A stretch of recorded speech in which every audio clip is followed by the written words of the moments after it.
The atmosphere was thick that summer, as if it were brimming with untold stories eager to be revealed. I'm Ellen, 52 years old, residing in a tranquil suburban home with my husband Tom, who is perpetually engrossed in his work. Life had found its steady cadence.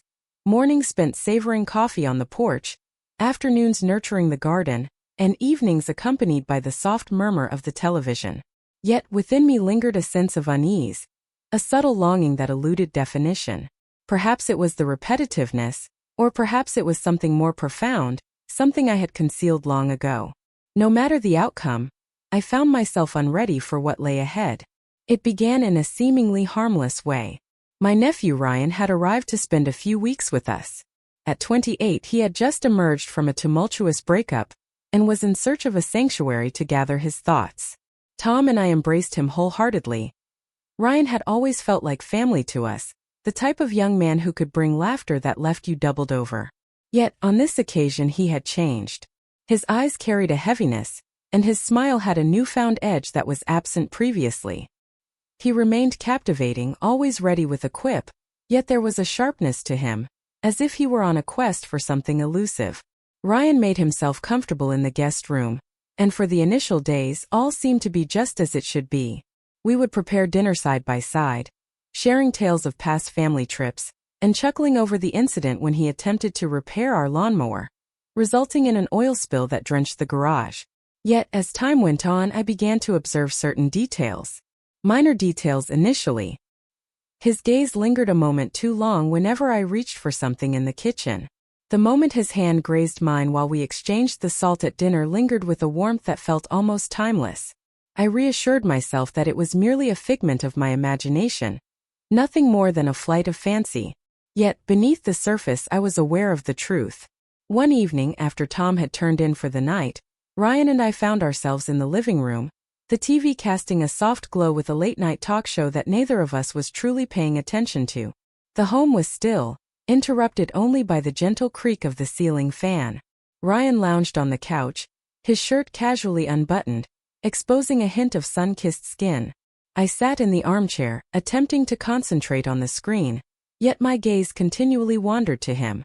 He possessed an undeniable allure, an energy that electrified the atmosphere, reminiscent of the stillness just before a tempest breaks. "Ellen," he said abruptly, his voice soft, nearly a murmur.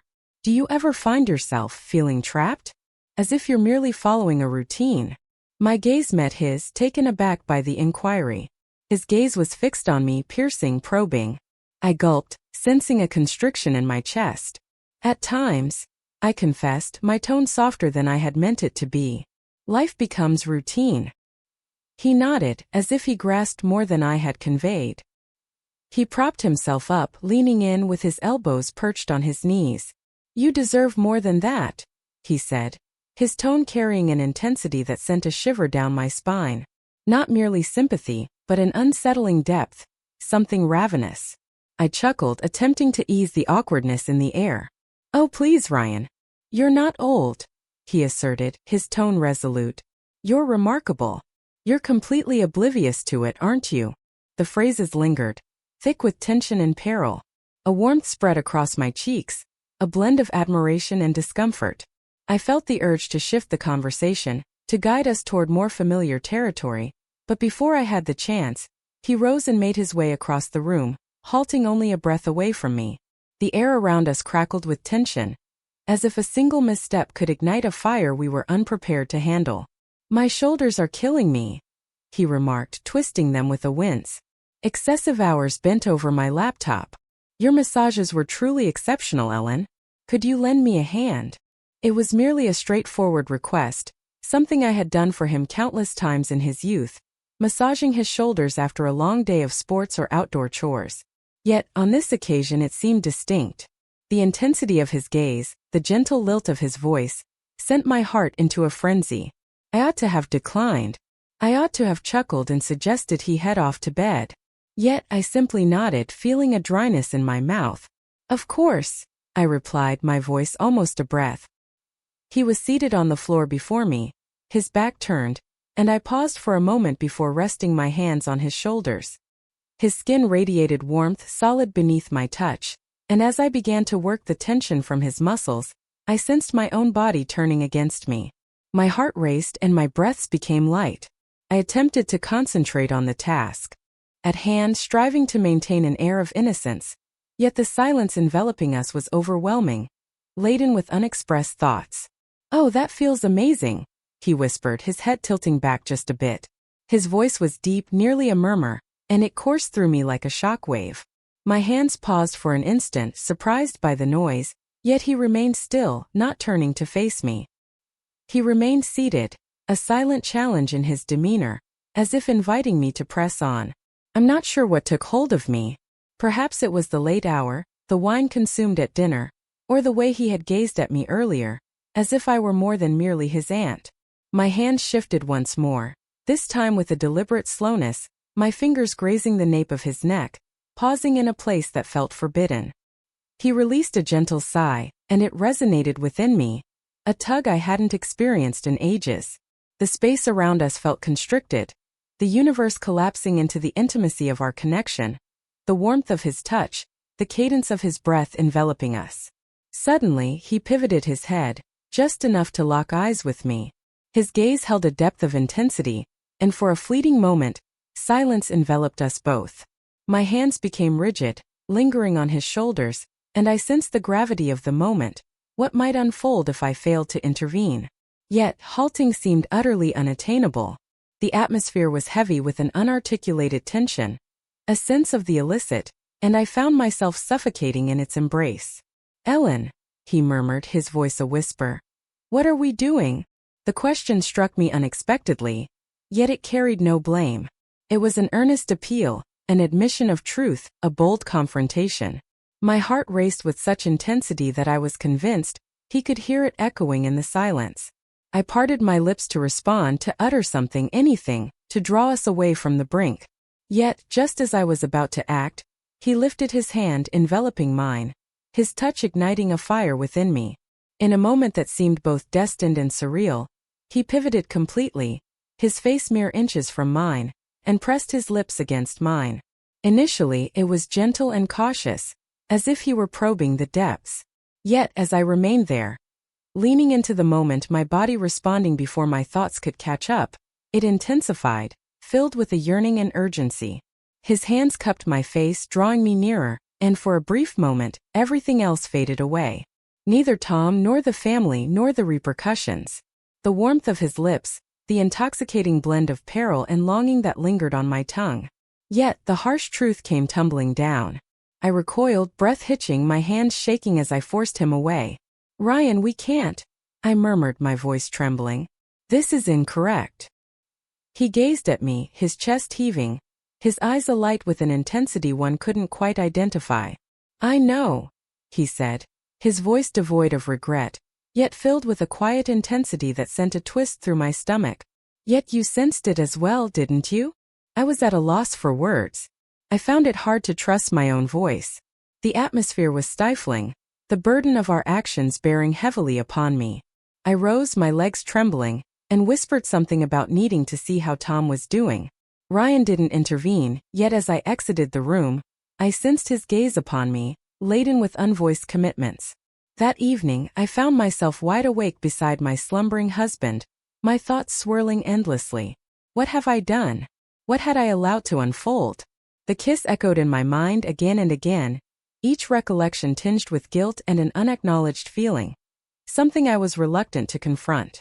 I reassured myself that it was merely an error, a fleeting lapse in judgment that would not repeat itself. Yet, beneath the surface, uncertainty lingered within me. Ryan lingered in the house just down the hall, and the tension between us remained palpable. If anything, it had grown more intense, a hidden truth that united us while simultaneously endangering everything we held dear. As I gazed at the ceiling, a singular thought persisted, cutting through the silence. What if this was merely the start? The days following that night were akin to balancing precariously on a tightrope. Each instant within the home was electric, a quiet inquiry lingering in the atmosphere. What comes next? I found myself gazing at the place on the couch where it occurred, the recollection of Ryan's lips on mine searing like a mark. I convinced myself it was an error, a fleeting moment of poor judgment that I could hide away and move on from. Yet, the reality was I found myself unable to shake it from my mind. The guilt lingered, eating away at me. Yet there was also another feeling. One that was daring, one that pulsed with vitality. And that frightened me more than anything else. Tom remained blissfully unaware, as he often did. He would depart for work at dawn, return home after dark, and occupy the quiet with discussions of finances and timelines. I nodded in agreement, fulfilling the role expected of me, yet my thoughts wandered far away. Ryan, in contrast, seemed to be omnipresent. He would stay in the kitchen as I prepared breakfast, his presence enveloping the space like an impending storm. He remained silent about the kiss, refraining from any pressure, yet his gaze conveyed it all. They trailed behind me, laden with purpose, and each look seemed to flicker like a flame, poised to set off something I wasn't certain I could manage. One morning, roughly a week later, I found myself in the backyard, tending to the garden by pulling weeds, a way to keep my hands occupied and my mind at ease. The sun blazed overhead, and the air was heavy with the aroma of freshly mown grass. The sound of the back door creaking open reached my ears, and I instinctively knew it was him before I even glanced up. Ryan emerged onto the patio, a glass of iced tea grasped in his hand, his shirt adhering to his form in a manner that caused my throat to constrict. He remained silent initially, simply observing me, and I sensed the intensity of his stare as if it were a tangible caress. "Could you use some assistance?" he asked at last, his tone nonchalant, yet there was a subtle tension beneath it, something that sent my heart racing. I brushed the perspiration from my forehead, mustering a grin. "I've got it," I said, striving to maintain an air of normalcy, as if nothing had shifted. Yet all had transformed. The atmosphere surrounding us had shifted, alive with the weight of our actions and the silence of unspoken words. He remained. He placed the glass aside and knelt next to me, tugging at a persistent weed with a careful, measured movement. His arm grazed against mine and I became still, the touch igniting a spark within me. I ought to have stepped back, created some space between us, yet I chose not to. I remained there, fingers buried in the earth, my heart racing as the distance between us appeared to diminish. "You've been steering clear of me," he murmured, his gaze averted. His voice was gentle, yet it carried a sharpness, as if he was challenging me to refute it. "I haven't," I fibbed, my voice trembling slightly. "I've simply been occupied." He shifted his gaze, his eyes meeting mine with intensity. "Busy," he echoed, a subtle smirk playing at the corners of his mouth. Indeed. The manner in which he spoke, the intensity of his gaze, sent a shiver through my core. There was no escaping him. Not from the reality, not from the understanding we both shared. I parted my lips, ready to speak, to divert the conversation, yet no words emerged. Instead, I simply held his gaze, enveloped in the intensity of the moment, as the world around us faded away, leaving only the two of us in that sunlit garden. He extended his hand, gently sweeping away a line of dirt from my cheek. The caress was soft, nearly pure, yet it ignited a blaze upon my skin. I ought to have distanced myself. I ought to have risen and returned to the house. However, I chose not to. I remained in that moment, my breath catching as his hand hovered, his thumb brushing against the edge of my lips. The atmosphere was dense, laden with unexpressed emotions, and I found myself inclining towards him, pulled by an indescribable magnetism. "Ryan," I murmured, my voice quivering. It came across as a caution, a desperate request, yet it felt feeble even to my own perception. He remained silent, simply locking eyes with me, his hand lingering on my face. And then, with careful intention, he leaned in. My heart pounded fiercely within my chest, each nerve urging me to halt, to reflect on Tom, on the life I had created. Yet my body seemed to have a different plan. When his lips met mine, it was no longer hesitant like that initial encounter. It was a fierce craving, pressing and relentless, as if he had been restraining himself for far too long and could no longer contain it. My hand settled on his shoulders, clutching the fabric of his shirt as I returned his kiss, the flavor of him washing away the guilt, the fear, everything. We leaned against the garden shed, concealed from the prying eyes of the neighbors, the coarse wood digging into my back. His hands found their way to me, exploring, drawing me nearer, and I surrendered to the moment. I surrendered to the intensity of the moment, feeling his touch awaken a sense of vitality within me that had long been dormant. The surroundings blurred, the house, Tom, the repercussions, until it was merely us, entwined in a moment that seemed both destined and unattainable. Yet, in that moment I caught wind of it. A soft whisper of tires on gravel as a car glides into the driveway. Tom. My stomach plummeted, a wave of panic washing over me like frigid water. I shoved Ryan aside, my hands trembling as I struggled to regain my breath. He's home, I whispered, my voice a mere breath. Ryan's eyes grew large with surprise, yet he remained still, silent. He remained motionless, his chest rising and falling, his lips still shimmering from our embrace. I averted my gaze, running my fingers through my hair, brushing the grime from my hands, striving to regain my composure. My heart pounded fiercely, while my thoughts swirled in a tumultuous blend of fear and adrenaline. What have I done? What was I up to? I rushed back to the house, putting on a smile as Tom entered through the front door, his briefcase clutched in hand. Hey there, darling, he remarked, as unaware as always. It's quite warm out, isn't it? Yeah, I replied, my voice tight with effort. Simply tending to the garden. He nodded, his attention drifting to his phone, and made his way to the kitchen. I cast a quick look over my shoulder at the yard, where Ryan lingered by the shed, his gaze fixed on me. His expression was a mystery, yet his eyes blazed with an intensity that caused my heart to constrict. Yearning indeed, yet intertwined with an undercurrent that resembled a vow, or perhaps a warning. That night sleep eluded me. The recollection of the kiss in the garden lingered, each nuance becoming more vivid with every passing moment. The sensation of his hands, the flavor of his lips, the yearning for more even as I distanced myself. Guilt gnawed at my insides, yet so did the allure of him, the exhilarating danger of our actions. I promised myself it must come to an end, that I couldn't allow it to occur once more. Yet, the reality was, I found myself uncertain about my ability to withstand his allure. Not when he gazed at me in that manner. Not when he made me feel like I was more than just a partner, a function, a habit. And then came the dread. What if Tom had arrived home just a minute sooner? What if he had caught a glimpse of us? The idea twisted my insides, yet my concern extended beyond just Tom. Ryan was set to depart in a week, and I found myself uncertain about what that would signify for us, for this connection we had begun to forge. Would it conclude upon his departure? Is it possible? Or had I already plunged too far, ensnared in a tapestry I'd contributed to? As I reclined in the stillness, gazing into the void, a gentle creak echoed from beyond my bedroom door. My breath hitched, my body stiffening. Could it have been Ryan? Was he positioned there, just past the entrance, contemplating the very thoughts that occupied my mind? The idea coursed through me, a blend of trepidation and desire. I lingered, attuned to the stillness, yet the house remained quiet, the moment slipping away like a specter. Yet, the story was far from finished. I felt it deep within me. A force was approaching, something monumental, something poised to transform all that we know. Despite my desire to convince myself that I could simply turn my back on it all, there lingered a doubt within me that refused to fade away. The atmosphere in the house was thick, each second heavy with the gravity of our actions. Ryan and I caught in a web of unspoken tension. Following that kiss in the garden, I was a whirlwind of anxiety, flinching at every creak of the floorboards, every look from Tom. I lingered in anticipation, hoping he would catch a glimpse of my flushed cheeks or the distraction in my eyes.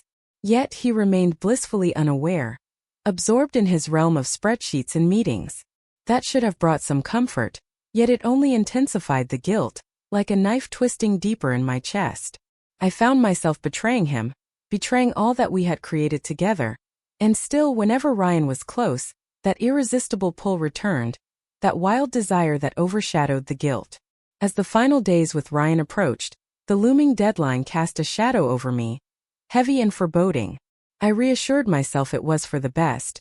He would go, and this perilous connection we shared would dissipate, much like a fever subsiding. Yet, beneath the surface, uncertainty lingered within me. The atmosphere surrounding us had grown denser, laden with silent expressions and furtive looks. He remained silent, refraining from mentioning the past, yet his mere presence spoke volumes. A fleeting touch as we brushed past in the corridor, a gaze that lingered over the dinner table. It felt as though he was challenging me to be the one to yield, to confess my desire for something deeper. One afternoon, while Tom was at work and the house lay in an unsettling silence, I found myself in the laundry room, folding towels to occupy my hands. The repetition served as a refuge, a steady point to ground me amidst the turmoil swirling in my mind. Yet I caught the sound of footsteps, gentle yet purposeful, causing my heart to race. I recognized him as Ryan even before he uttered a word. "Ellen," he murmured, his voice barely above a whisper, framed by the doorway. He stood by the frame, arms crossed, his gaze fixed intently on me. This time there was an absence of pretense, no light conversation to gently guide us into the moment. It was that fervor, that warmth that caused my skin to tingle. I clutched the towel tightly, my knuckles turning pale. "Ryan, we can't continue down this path," I said, my voice trembling yet resolute. "That's not right. It seems your departure is approaching. Let's simply release it." He remained still, unyielding, unperturbed. "Is that truly what you desire?" he asked, his tone provocative, as if he could see straight into my soul. "To act as if it never occurred? To return to your life as if nothing has shifted?" I prepared to affirm my desire, to declare that it was precisely what I sought, yet the untruth lodged itself in my throat. Because a shift had occurred. I was no longer the woman I once was, not after he arrived, not after that kiss that stirred feelings I thought were long forgotten. I despised him for it, yet I craved him as well, and the conflict was ripping me to shreds. He moved nearer, narrowing the gap between us, and I sensed the atmosphere change, akin to the instant before a lightning bolt descends. "You can't possibly deny it," he murmured, his voice just a breath above silence. "If you truly don't desire this, I'll turn and leave. I'm departing today, and this will remain unspoken between us forever." My breath hitched, my heart racing in my ears. His words were a provocation, a challenge laid before me, and I despised the intensity of my desire to accept it. I ought to have told him to leave. I ought to have shoved him aside and secured the entrance. Yet I remained motionless, captivated, as he extended his hand, his fingertips brushing against my arm. The caress was delicate, almost ethereal, yet it ignited my senses, a thrill coursing through my being. "Ryan," I murmured, my voice trembling. It was everything I could muster, a desperate cry and an acceptance intertwined. And then he appeared, his hands resting on my waist, drawing me closer to him. Our lips met, and this time it was without hesitation, without restraint. It was primal, urgent, as if we were striving to devour one another before the universe could rip us asunder. My hands wove through his hair, my body drawing nearer, and for an instant nothing else mattered. Only the warmth of him, the flavor of him, the way he ignited a fire within me. We collided with the washing machine, the chill of the metal starkly opposing the heat that ignited between us. His hands roamed freely, slipping beneath my shirt, following the contour of my spine, and I surrendered to the moment.